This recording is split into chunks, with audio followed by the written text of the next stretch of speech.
So who better than me? Ladies and gentlemen, welcome back to the channel.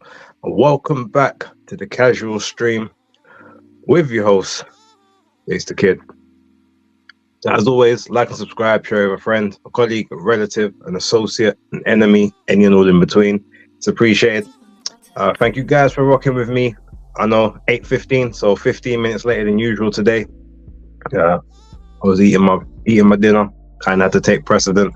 I'm currently dog sitting for a friend, and he can be a little bit of a handful at times. So I needed to get the energy in when I could, make sure that we're out here, we're fueled and motivated, because I ain't gonna have a chance to eat after this stream. Like, I've got to go back to duties. But with that being said, thank you very much for anyone who is tuned in. I'll get to the comments, everything in a moment. But yeah, as always, I appreciate everyone who does stop by. And I hope that you've had a good day. Hope that whatever you've been doing, you're happy about, etc., etc. I'm gonna let the chat and the list populate for a couple minutes. So I'll get through the chat, and then obviously we can have another little deep dive into the sort of the Haney Garcia things. We can talk about Bill Haney and Floyd Mayweather Jr. I'm sure pretty much everyone's seen that by now. The reaction to the Los Angeles card on the 3rd of August. I'm sure we can talk about that as well. Going to have some segments, obviously, for the Hardcore Casual tomorrow. So yeah, I guess it's just interesting times taking place.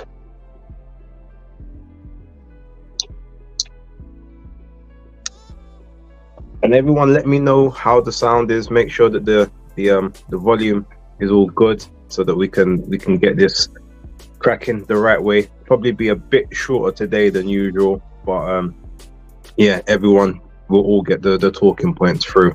But let's go through the chat, see who's been in the building from early.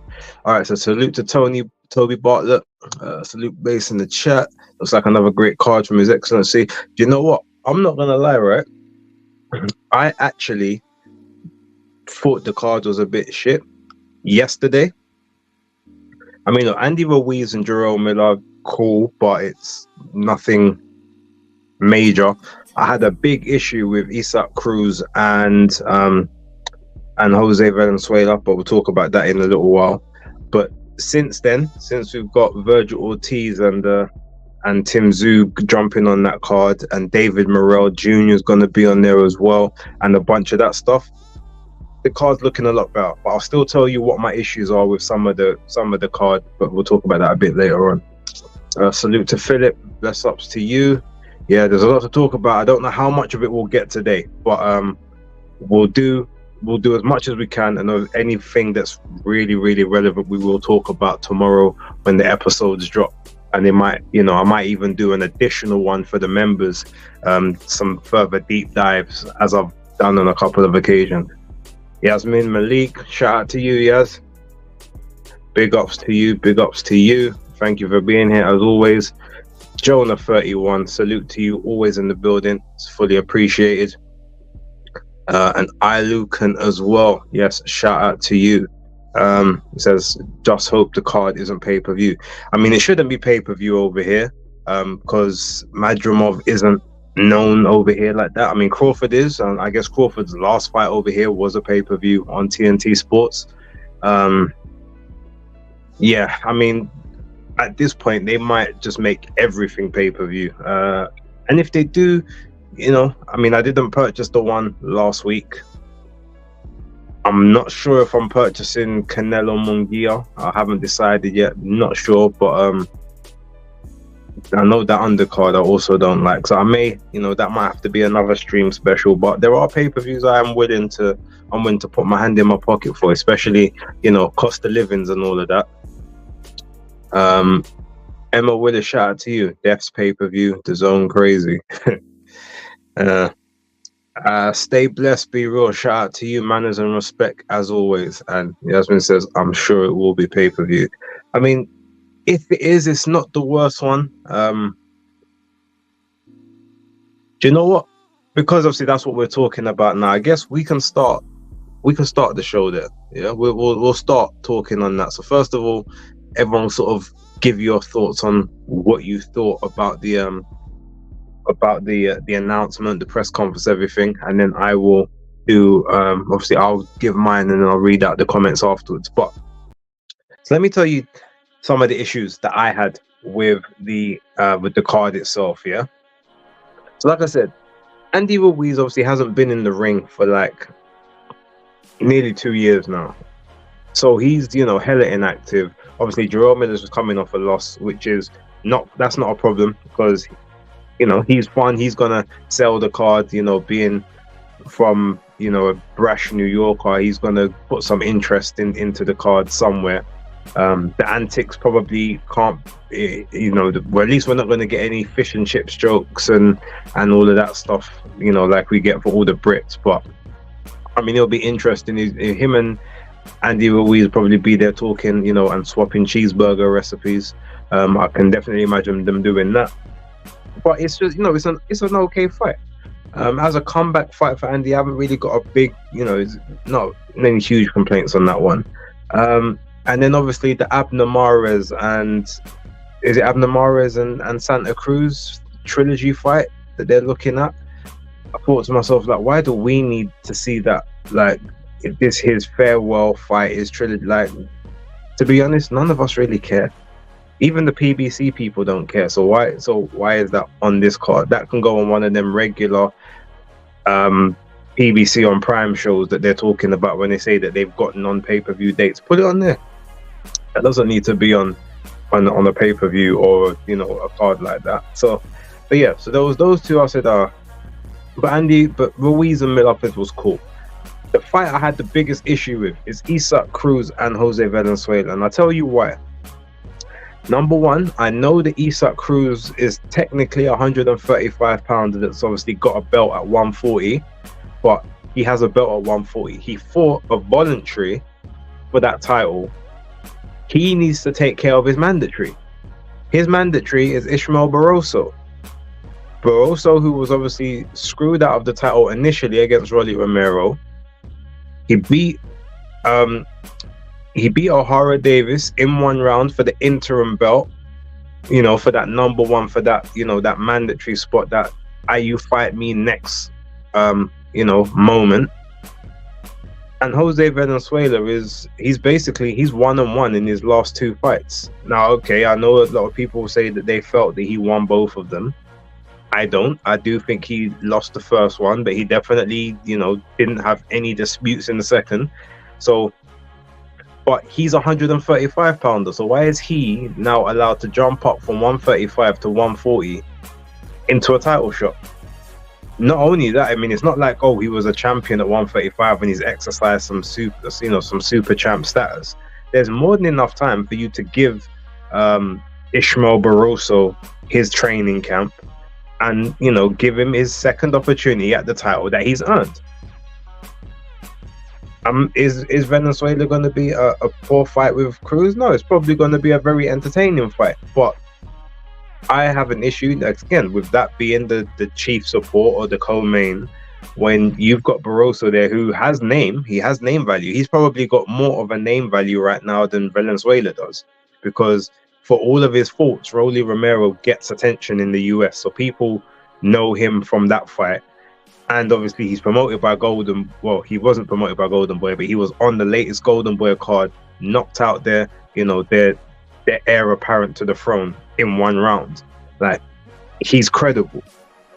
All you gotta do is put the highlights out of him knocking down Rolly, of him icing O'Hara Davis, putting some of the older fights that he had from back in the day. Again, you do the Turkey. I could see Turkey Al Sheikh. They did the Day of Reckoning trailer. Well, you've got the real life zombie right there, as I call him, Mumra. You've got Mumra right there. That whole trailer writes itself. So to me, I feel like that one definitely should have been it should have been Barroso against Cruz if you're gonna have that title defense. But okay, cool, we got Venezuela. Now my guy, Morrell Jr., yeah, he is on there.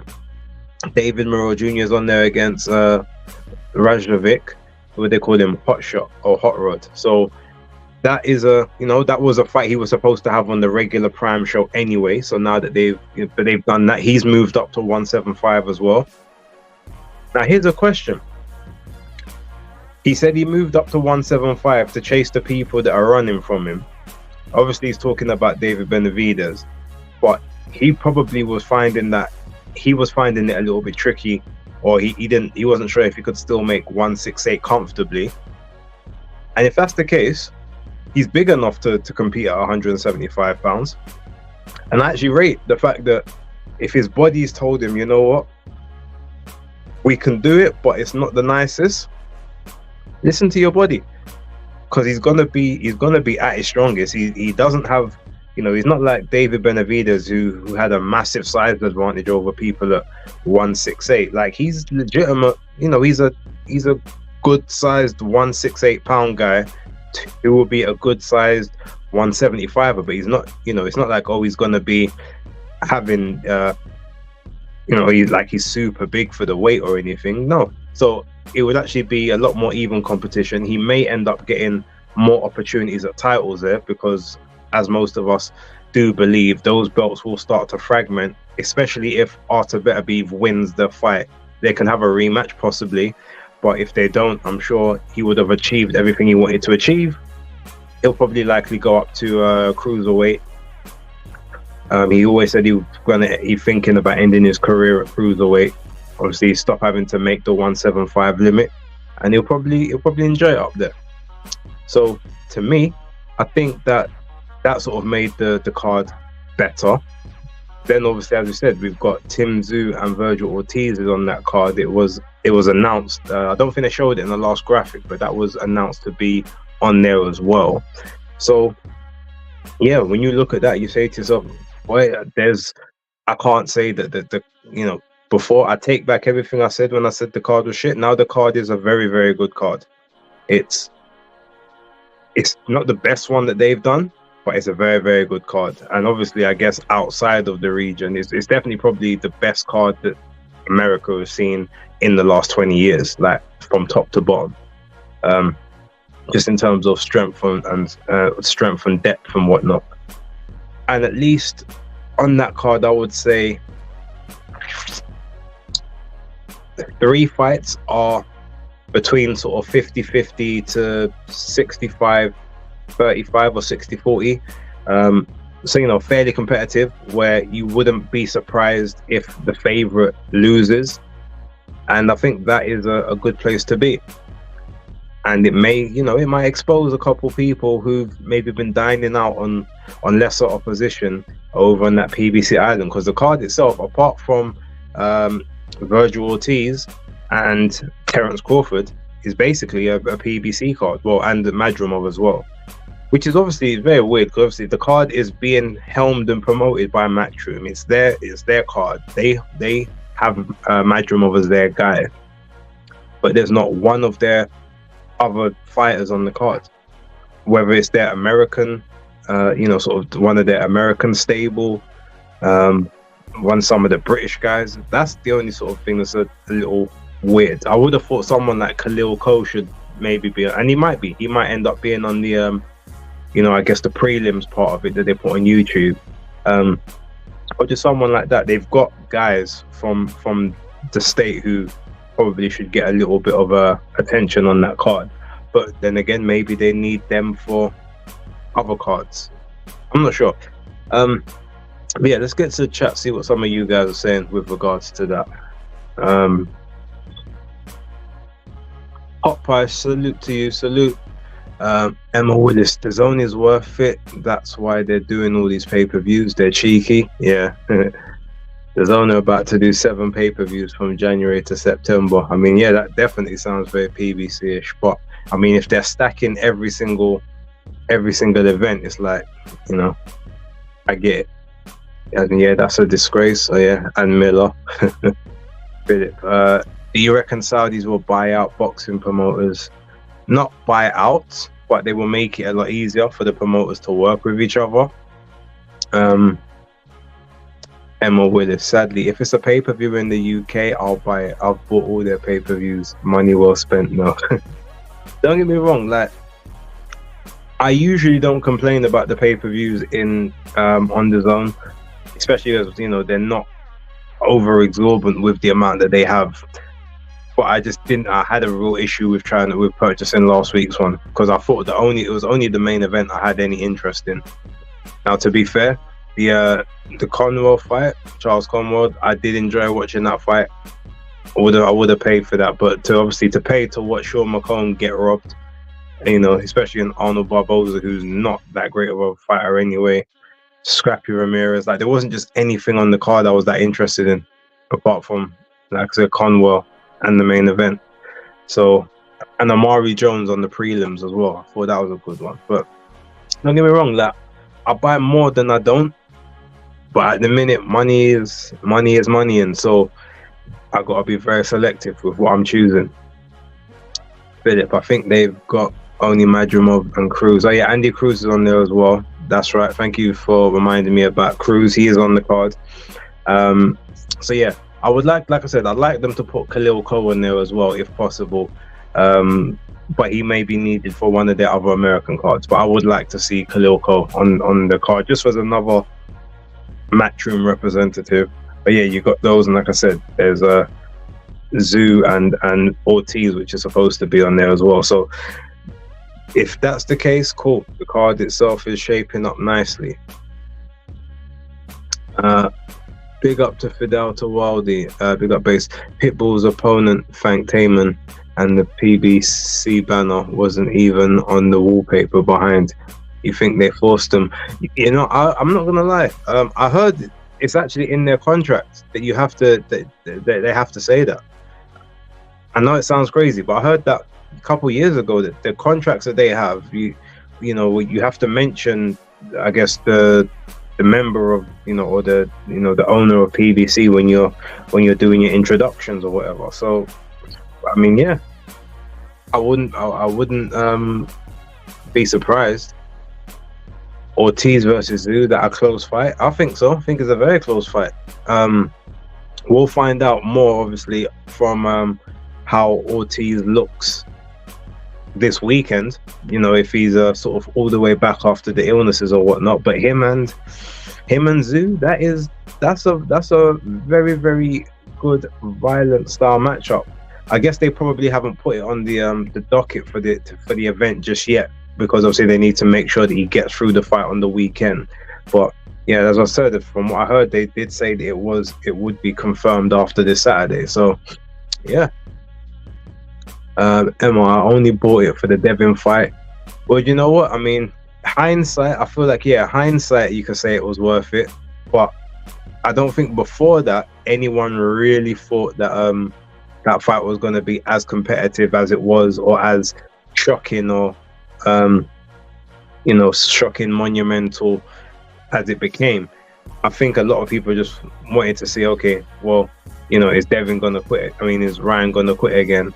Or, you know, is Devin going to put him out of his misery? I don't think anyone was really thinking it was going to be a competitive and fun fight, at least not after the first couple of rounds. But I hear you, and I'm glad that you enjoyed it. Vidal, I can see Zoo's bodywork finishing Ortiz, especially with the health issues. Possibly, but one thing I do know, the two of them, I think that Ortiz hits a lot harder than Zoo does, like punch for punch. So if they get into exchanges, I think that, you know, Zoo could he could come a cropper, because they both fight in very similar ways. So yeah. Emma Cole may be on the Philly show because it's close to Jersey. That's true. But I mean, that's a very good observation there. And it does take place the month before. So yeah, you know what, you could be right there. We'll wait and see. But again, so you got Andy Cruz. But even then, it's weird because they put Andy Cruz on the LA show. I know, obviously, but it would have made sense to have Andy Cruz on the Philly show as well, because he's obviously he's in the same gym as you know, Boots and as his father. So you could be building him in sort of that Philly, sort of the Philly city as well. as Philly and Miami. You know, obviously the Cuban culture. But yeah, it's a bit weird that both of them aren't on that show. But hey, I'm not complaining. But yeah, shout out Emma. Always with the insights that I'm not really thinking about. Philip, could we really class this as a PBC show because the Zone looks to be the broadcasters and Matchroom seems to be the lead? I mean, you could do. If look, undercard, what are we talking about? 70% of the card is PBC fighters. I mean, you could. I mean, you call it like Matchroom cross PBC as a promotion. Obviously, it's a Matchroom card. Don't get me wrong. Like they're helming it. They get all the benefits, and maybe PBC are now for a bunch of these people are going to be more of a like a hiring agency as opposed to an actual, you know, events and promotional company. Maybe they just might hold on to certain people, do certain cards, but everyone else is just like a gun for hire. So I'm not sure. It's a massive step up for Ortiz. Yeah. Lucan, did you see? Yeah, so we're going to talk about that in a little bit, Lucan. Don't worry. Yeah, for that too. Cruz surprised me. Definitely, it will be a Latino card for LA. Yeah, but that being said, Cruz is not Latino, so and neither is Morrell Jr. Both of them they're Caribbean. They're not, you know, they're not Latino. But you know. Fidel, is the winner between Bud Madrimov elevated to full champion? Not yet. So the WBA title will be on the line. The WBO interim will be on the line, which basically means whoever wins must face Sebastian Fundora, or he must face them by the 31st of December this year, or he will be stripped of the WBO belt. And if he's stripped of that belt, then that person will be elevated to full champion of the WBO as well. But Terence Crawford said it the best after the press conference. He said, well, look, the way I see it, you know, if I win this, you know, then it's either if he don't fight me at the end of the year, then that's 2 belts, and if he do fight me, then that's 3 belts. So if that's the case, there's only 1 belt left. Maybe I look for that undisputed again. But yeah, we'll wait and see. Or does the winner get the Charlo? Well, the thing is, Charlo is trying to petition to be recognized or reinstated as a super champ.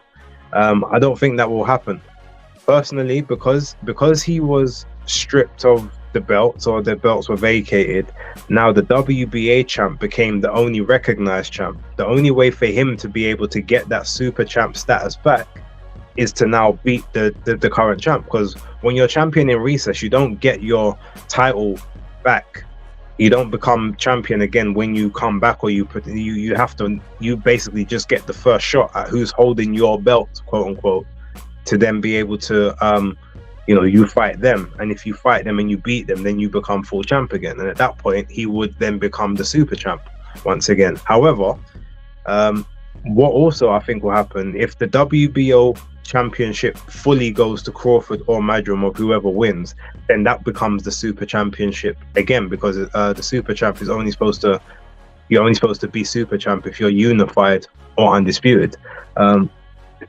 That's the sort of the way it works. There's a long convoluted way of how the WBA rankings and how their champions are recognized works, but that's sort of the nuts and bolts of it. Lucan, that's a slap on the face of PBC. They're going down. Yeah, well, you know, bad business practices, that'll do it to you. Philip, I didn't think Miller would get another opportunity from the Saudis after his arrest. I mean, I guess the arrest didn't happen on Saudi grounds. It wasn't the biggest of news, to be honest. It's not like it was all over the place, so you kind of just slide him back in. And really and truly, he's the opponent. I don't think they're believing that he will win the fight. So, you know, I'll call you a shout out to you. Glad the way Bill called Floyd out. Floyd's a hater who doesn't want anyone to surpass him. Yeah. You know, I guess since we're on that now, we can kind of talk about that. So yeah, so Now, I don't. Let's change this obviously for the new topic. Now, look, I don't quite understand. I guess where the beef started from, because obviously that's outside of my wheelhouse. But what it does look like from listening to that sort of that 10 minutes between the two, it sounds as if Bill is angry at Floyd because Floyd has maybe done some questionable moves towards his son, or not maybe supported him or shown him certain respect that he believes he's due, all because Devin didn't want to sign to Floyd. I guess people like Kamel Moulton and Javonte Davis and Adrian Broner, they was probably getting like salaries, or they said something about you know, them guys were getting monthlies, but we wanted a piece of the pie, and you didn't kind of want to give that, so we moved on. And I guess since he obviously wanted to be his own boss and he wanted to sort of work in partnerships and whatnot, and Floyd maybe didn't want that, so I think that's where the tension comes from. And because of that, Bill's saying, you know, you sniping at my son, you doing things, you know, you trying to be out here co-signing everyone that either's got issues with my son or that my son's trying to fight. I think that's kind of where he's coming from. And then obviously that whole stuff about, well, look, you don't do nothing for the streets and that. I don't know. I mean, look, that bit, the whole thing about let's address the whole streets thing. That's funny because Floyd he said, I didn't grow up in no suburbs, but I had a dad who stopped me from being in the streets. Like, my dad did what he did, so I didn't have to be in the streets. Like, that's what he done for me. I don't claim the streets. I don't claim that life. That's not what I'm about. That's kind of what I was hearing him say. And Bill was like, yeah, I'm not in the streets either, but the streets still know me. Like, I'm still out here trying to put on for my community. You don't do nothing for the community. Like, you know, you don't even do anything for your kids. Like, how are you got kids that is in them streets when you ain't in them streets? With the amount of money you've got, how you got kids that, you know, ain't protected from that? Like, I protected my son from that environment. He ain't in the streets. I'm still out there and good in these streets, so he didn't have to be.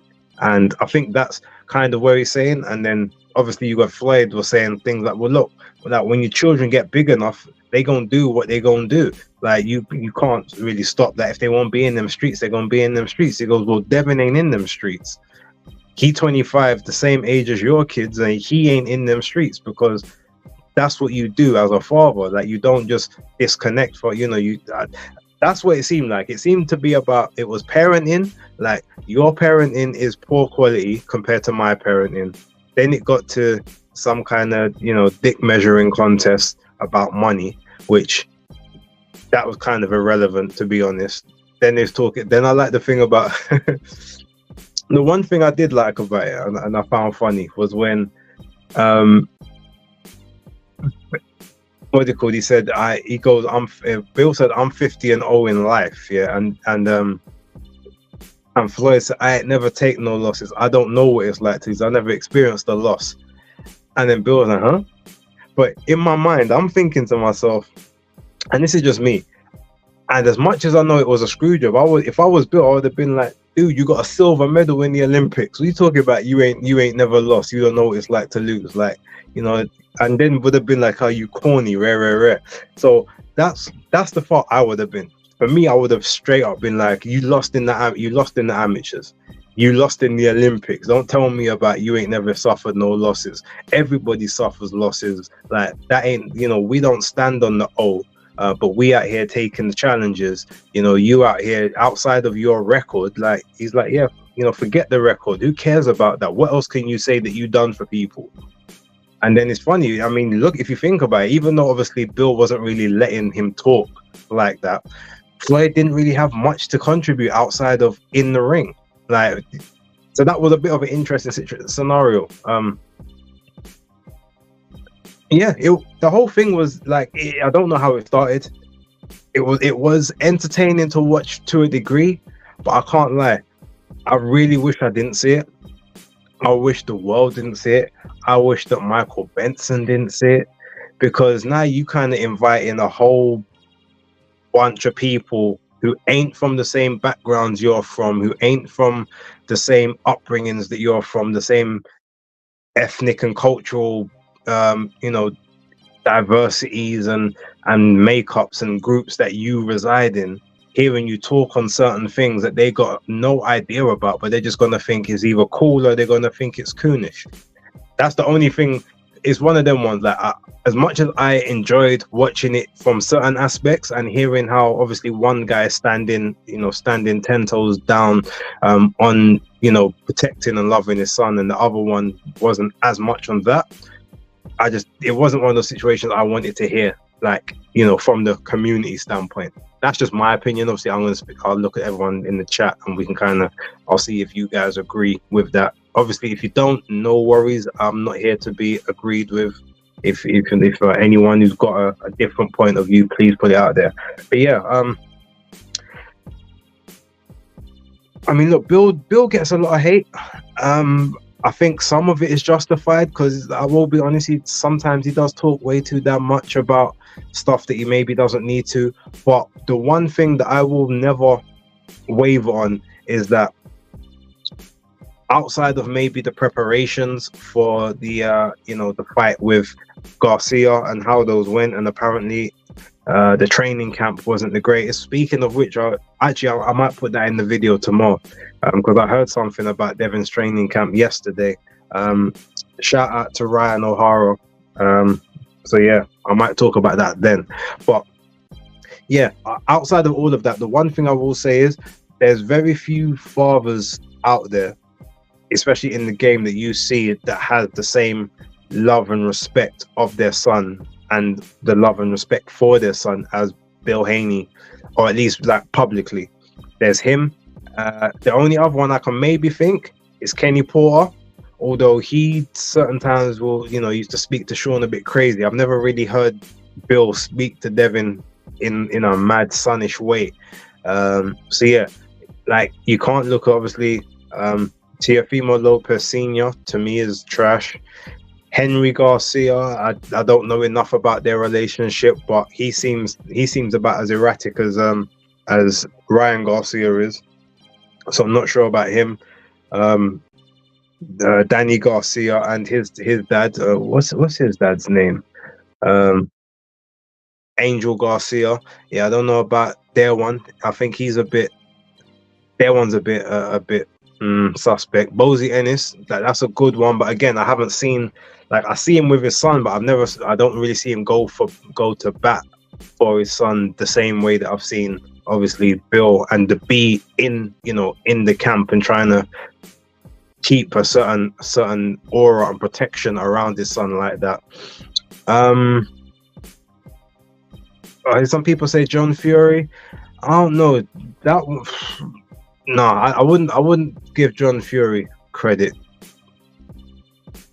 He obviously, yes, he loves his son, but I feel like John Fury just kind of wants to be. I feel like he wants to be the center of attention, and he has a bit of anger that he can't be around the spotlight as much as he wants to be, possibly. Floyd Schofield, is he one as well? I mean, that's young in the career, so I can't really speak too much on that one. Let me check some of what you guys are saying in the chat.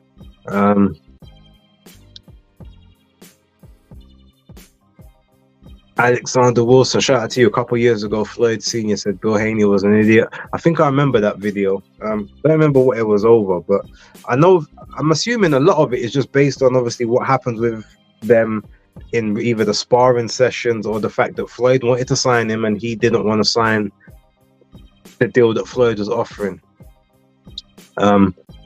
Yasmin, when Floyd said, "I'm not in the streets," that made me laugh. Yeah. I thought that was the one good point. He was like, my dad was in the streets, so I didn't have to be. I heard that. But then when Bill was like, yeah, and your children's in the streets right now, so how you ain't in the streets and your kids in the streets and you got so much money? Like that, I think hit a nerve a little bit. He said, you out here spending all this money on these women, but you can't. But your kids is out here in these streets.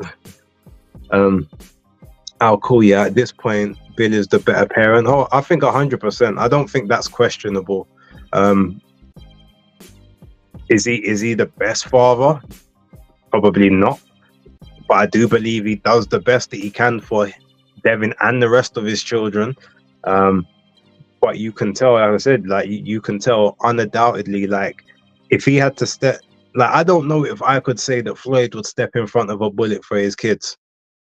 I know, but I know that Bill would. Like he has that aura. Like I will protect my son under any and all circumstances that I can, outside of a ring, the boxing ring.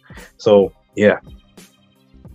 Emma, all that street talk when you're 40 plus is just sad, not something to gloat about. Yeah, but no, Emma, but the thing is, he's not talking about as in like he's active in the streets, XY. What he's saying is like, I'm in these streets, like I'm in this community, like I give back to this community.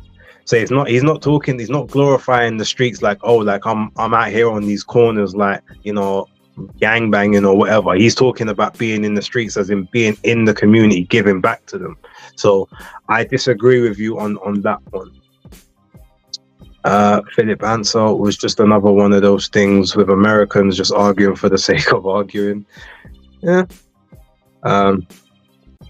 Speaking of arguing, just to be, you know, one thing I do kind of rate on that, and I thought was hilarious before I kind of come off of the subject, when Floyd said, "Look, Bill, call me. You got my number. Let's get off of here. Let's talk about it." So Bill's like, "No."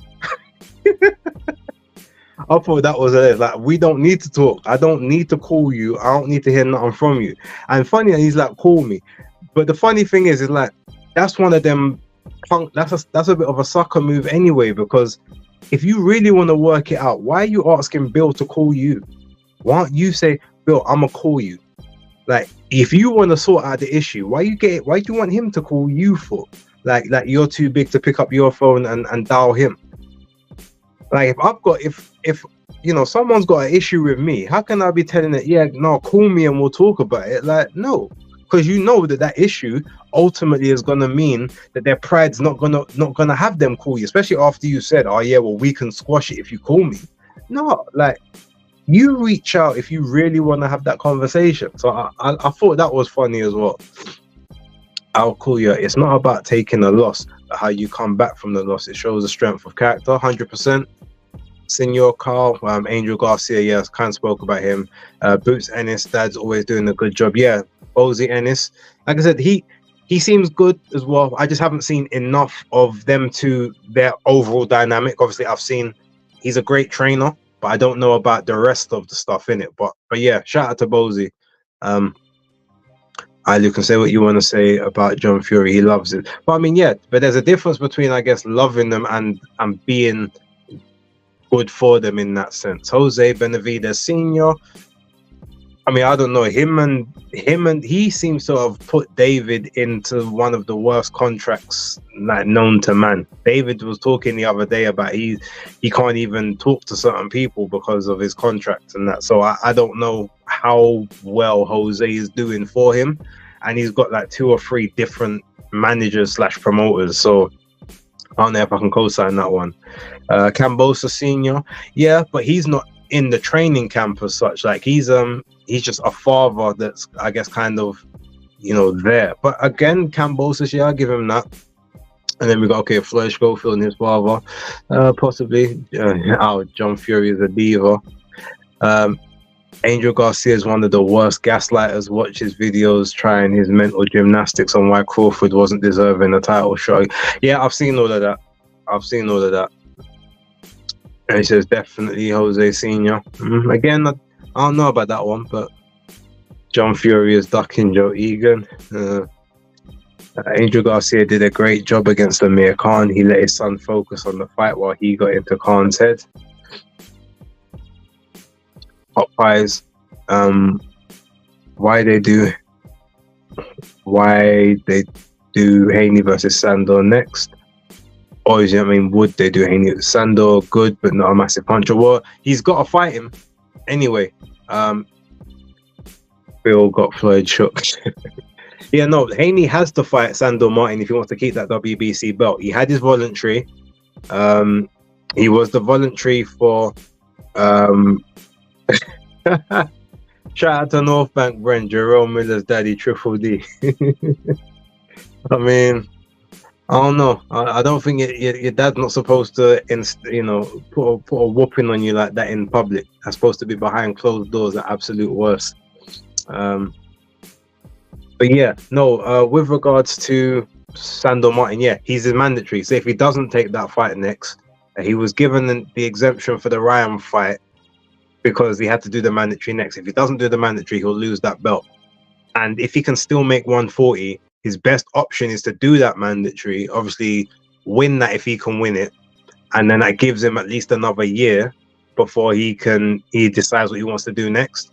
And he can then obviously he can use that belt as a bargaining chip to maybe try and shoot for a vacant title at 147. I think him and Mario Barrios would be the title fight for the WBC or something like that, or maybe just parlay into another one. So yeah, that would be an idea. Our names account later. Shout out to you. Did you interview Opetaia? Yes, I interviewed Joao Opetaia on Monday morning. It's up on the channel. When I finish the stream, go and check the channel. It's right there. It's about 20 minutes. This one, 20 to 25 minutes. The first one we ever did was about 30-ish. Second one we did was about 40, 45. This one's a light catch up, so it's like sort of 20, 25 minutes. So yeah, go check that. Hi Lucan, what's your take on Haney still holding the belt? My take is I'll keep it up while I'm addressing it. I don't have an issue with him still holding the belt. The reason being because of the technicality that Ryan Garcia didn't make the 140 limit. The fight was no longer contested at 140 pounds, which means that the belt couldn't have been on the line anyway. So because the belt wasn't on the line in any way, shape or form, essentially they were fighting at 147 pounds. So if you go up in weight and you lose, you don't automatically lose your belt at the weight class you're in. So yeah, the only time that would have happened is, say for instance, you have a fight where the governing body, they've allowed you to have a fight, but they don't sanction the bout as a sanctioned defense or whatever. But it's at your weight class that you're a champion and you lose the belt there. If that's the case, then you will be stripped of the belt and it becomes vacant. But when you go up in weight and fight, it's at the governing body's discretion. But 9 times out of 10, you will keep the belt, because the same thing, if you remember, Leo Santa Cruz kept his 126-pound belt when he got beat by Tank Davis for the 130-pound belt. Back in 2019, I think it was, or 2021. So yeah, and Katie Taylor she remained undisputed at 135 when she lost to Chantel Cameron at 140. And what's her name? Terry Harper, even though she lost at 147, she still got her belt at 154. So yeah, if you fight in a weight class that isn't yours and you're a champion, you still hold the belt. So technically, because the bout didn't take place at the weight class it was scheduled, there was no reason to strip Haney. I can understand why some people think he should be stripped, but just according to how most of the governing bodies are on the rules, because it wasn't in the same weight class he held the belt in, he gets to keep it. Now some can, like I said, some of them will strip you, say, well, you've lost now, so you can't really say that you're still a champion. But even let's remember Jermell Charlo, when he was undisputed against Canelo, he had all of his belts. The only one he lost was the WBO as soon as the belt started, and then he still had the other 3 belts. He had to vacate them. So yeah, that's the reason why he's still a champion. So yeah. Vidal, is there any champion you would make Haney still a favorite besides Isaac Cruz? A favorite? No. Actually, who's got right? So WBA is Isaac Cruz. WBO is Teofimo. He's the WBC. The IBF is Subriel Matias. The only one I think that you could make him a favorite against if he goes back to boxing the right way is Teofimo. Because stylistically, Haney has a style to beat Teofimo Lopez. Because anyone who's a natural counter puncher, like Devin Haney does have he's got a stylistic advantage over.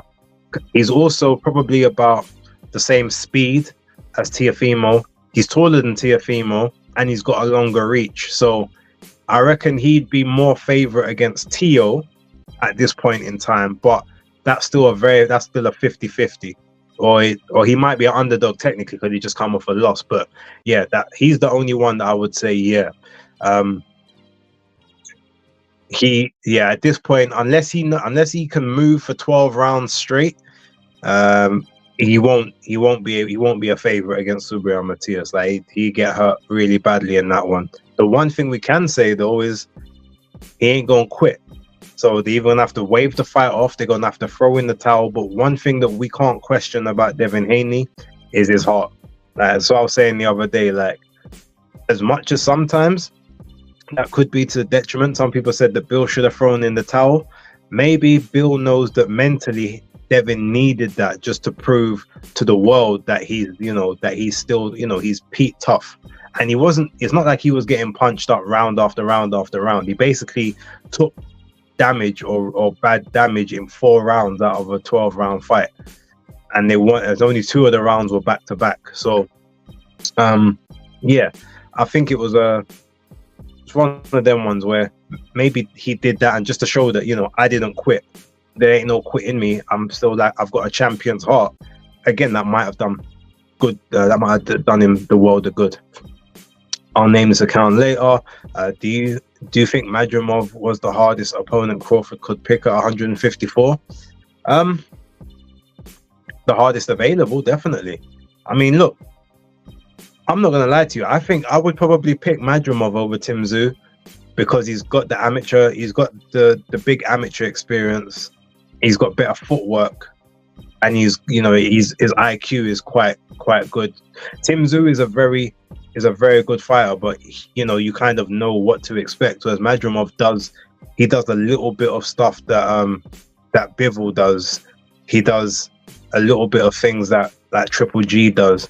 He's got angles that he uses like a Crawford or even like a Lomachenko as well. So I think stylistically, yeah, he's a very, very hard night's work. The best reason you pick him is because he's only got 10 professional fights. So in the pro game, he hasn't experienced everything. He's experienced everything in the amateurs, but the pro game, he's still got things to learn. And that will be, I guess, where Terence has the major advantages over him. Yasmin Malik, that was a great interview with Upper Tire Base. He looked and sounded relaxed when talking to you. Yeah, thank you, Yasmin. If you've seen my other interviews with him, we have a good rapport. Jai's a great guy. He looks, he's mad intense and everything with a lot of people, and you can clearly see that there's that raw passion and energy and competitiveness in him. But he's just, generally speaking, he's just a good guy.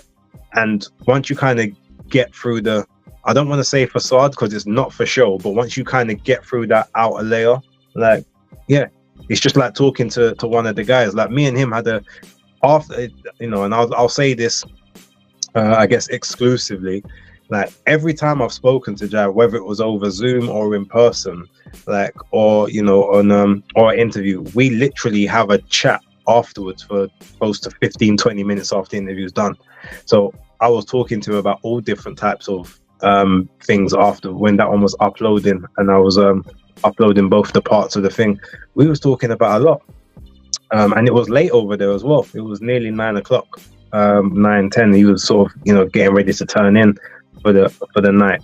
So yeah, like he's cool.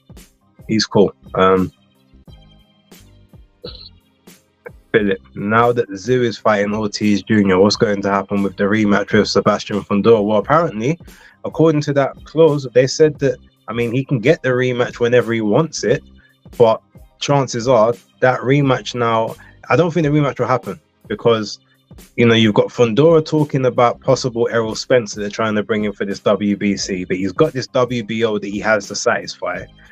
So if he leaves that fight, he's probably going to go into the Spence fight. If he loses to Spence, there's no real point in them doing the rematch anyway, because there's no belts on the line, unless Tszyu just wants an opportunity to get his win back over him. So I don't think that fight's going to happen. So Tszyu right now is, you know, he's like, okay, give me the money until such a time as I can get myself back in contention for a belt. And he wanted to fight, you know, he wanted to sort of base himself in the States now and have big fights in the States. But he had that one. Now he's about to have a much bigger fight on a much bigger card in LA. So yeah, he's completing his mission. Cuz D'Amato, shout out to you. By the way, did you hear there's a standby opponent for Fury Usyk rumored to be Filip Hrgović? I know there was supposed standby opponents. Hrgović was rumored for Usyk if Fury pulls out, because obviously that's the mandatory. So they said they would want to get the mandatory out of the way. But yeah, that's I don't want to really talk about standbys and whatnot. Like, let's just get the two of them in the ring. Skyliner, shout out to you. This is actually a bad boy card, maybe one for the more hardcore fans. Agreed. Toby, salute base and chat, just getting some food, but I'm here now.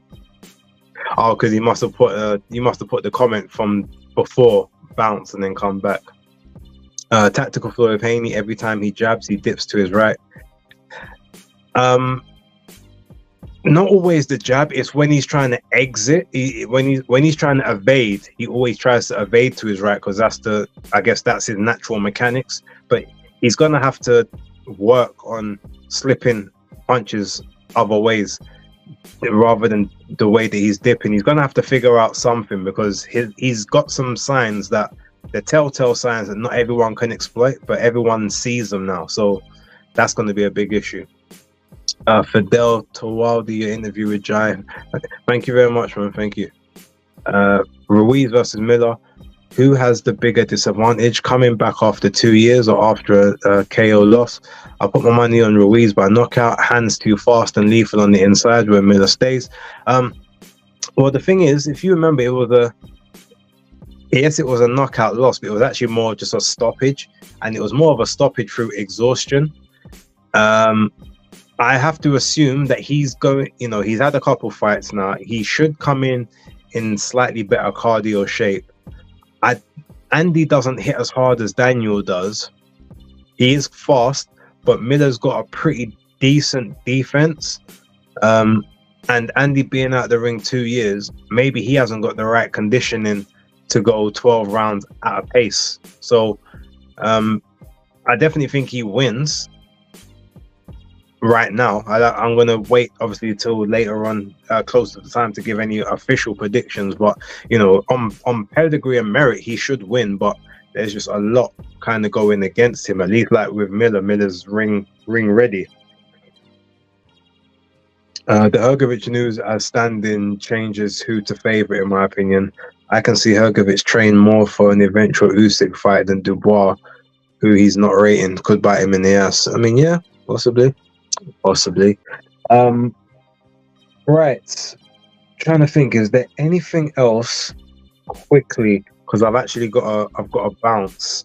I'm trying to think, is there anything else that we have to speak about that we haven't spoken about? Alright, fastest person to put anything else in the chat we could talk about for about 5 minutes, and then I've got to roll out. So let me know.